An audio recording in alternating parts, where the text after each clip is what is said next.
Welcome to John Kleis Car Audio YouTube channel. Today is a video on this brand new autobiography Range Rover we have in 2024 74 plate with the much needed requirement for a dash cam, because you can imagine this car has pretty much every option known to man except for aftermarket security. That's another video we've done on this one to make sure it doesn't get stolen. But this video is about the dash cam package we've done on this, because the factory camera system cannot record whilst driving, nor can it record whilst parked up. Now, our customer wanted a top of the range system, which gave him the best image, recording forward and recording backward, 4K resolution throughout the front and 2K resolution out the rear window. And they wanted the ability for it to record whilst parked up. So if someone was to hit it from the front or the back, or even the sides for that matter, the camera will wake up, record for 20 seconds, then turn off again. Now, let's go around and actually show you what we've installed. Starting from the front, I'm pointing at the windscreen because this is where the camera's mounted.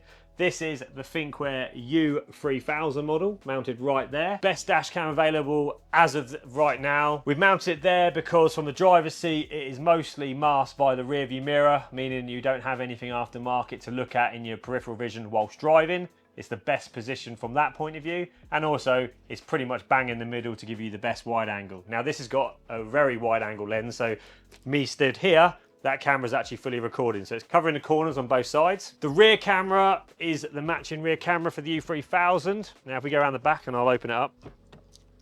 Now, if you don't know about Range Rovers for dash cams, they're a bit tricky to install because this whole panel here is part of the glass. You can't remove this panel. So to get your cable from your camera into the tailgate is whole rear spoiler off job. Fine for people like ourselves, we're specialists, we know what we're doing, but then the cable goes all through the factory convoluted tubing and you don't see any cables. Now, what that also means is we don't want to drill a hole at the top here, so we don't put the camera at the very top. We actually put the camera at the bottom there. Now, the reason we do that is because it's in the wiper swept section. It means that we can run the lead subtly from a position where you don't see when you open the tailgate.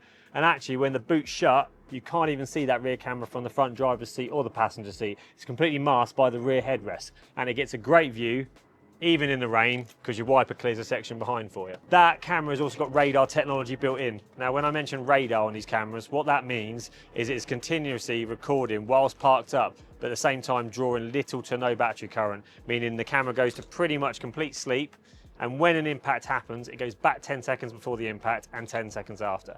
Very clever bit of kit.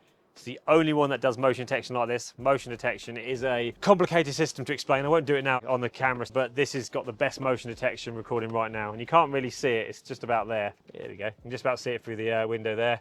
So through the wiper swept section, and even through tinted glass, it sees it perfectly. Doesn't matter how dark the window is, these cameras see through these. So if we jump in the vehicle, you can get a good view of what the camera looks like. So I'm in the driver's seat now, and I can just about make out the bottom of this unit right here, which is quite handy because I can see things like I can just put my head forward and access the buttons, but when I'm sitting back, I don't really notice it. Now, the buttons on the camera are quite useful if you want to use them. One's to connect your phone to the application, so you can remotely download any footage straight from your phone to this unit. You've got a manual record button, which is if you want to save something for longer than the amount of time the SD card records for before it gets overwritten, you can push that button there. You've got the microphone button if you want to turn off voice recording, and then you've got the power off button if you want to turn it off. And also, if you hold two buttons, you can completely wipe the SD card. So it's quite handy to, even though it's hidden behind the mirror, it's still easy to get to. I can't even see the rear camera from where I'm sitting right here. It's completely masked by the rear headrest. So from a Range Rover interior point of view, you're not ruining the interior. Now, to give this customer and the camera the max amount of recording time, we've actually fitted the Thinkware iVolt Pro Max battery. It's about yay big, about that fat. Gets hidden behind one of the panels in the car. Can't actually remember exactly where it is in this car because the installer did it, but it's hidden nevertheless. And that allows this camera to record up to well over a week on radar mode, or if you have it on flat out motion detection, which we don't use on the U3000. If you wanted to, that'll give you up to 32 hours of recording time. It all depends on how you're driving the car, whether you're driving it daily or whether it's only sort of a 3-4 day a week thing. So this customer wanted to set up on radar mode, so doesn't do a lot of miles. Perfect for that setup.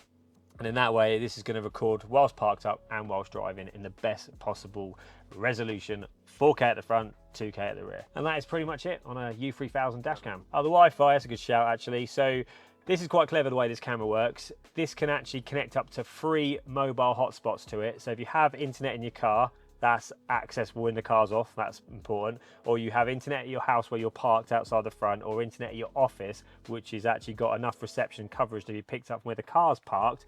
You can connect this camera to 3 Wi-Fi networks, And what that basically means is an application on your phone will alert you if the vehicle is hit whilst parked up. Very clever. And if you go one step further, you can even have live view. So wherever you are in the world, as long as this car's parked within free Wi-Fi networks of your choosing, you can actually remotely log in and check the live view out the front window and out the rear window. We'll explain how to do that if you're not already sure, because that's a little bit of a step-by-step guide to do that, but I can explain that. My colleagues just explained, if you didn't want to have to connect to free Wi-Fi networks that you're parked outside, what we can also do, and we have done that in a Porsche Taycan recently, is we can actually add a Thinkware Wi-Fi router in the car, so that way when the car's parked up, wherever it's parked up, it has its own Wi-Fi, and that camera connects to the Wi-Fi network of that little Wi-Fi device that we hardwire in, meaning if the car's hitting a car park, Sainsbury's, Morrison's, Waitrose, etc., you'll get a notification your car's been hit, and you can check live view if you have it in a certain setting. So that is the Wi-Fi router option. We're going to finish the video here. I'm waffling on. This is Colin in front of the camera from all the team at John Kleis Car Audio, including our resident cameraman Max. We'll see you soon.